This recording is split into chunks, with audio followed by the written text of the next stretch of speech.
You ask Tiger to solve. This deals with linear equations with one unknown.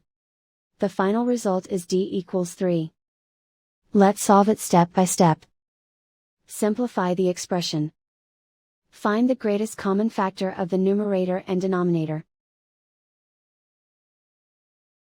Factor out and cancel the greatest common factor. Swap sides.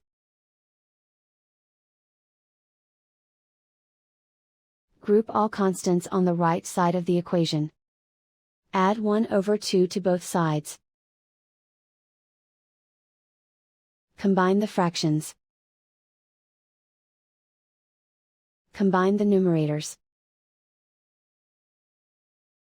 Reduce the zero numerator.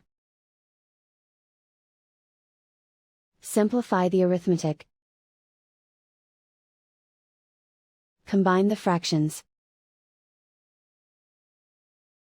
Combine the numerators. Find the greatest common factor of the numerator and denominator. Factor out and cancel the greatest common factor. And so the final result is d=3.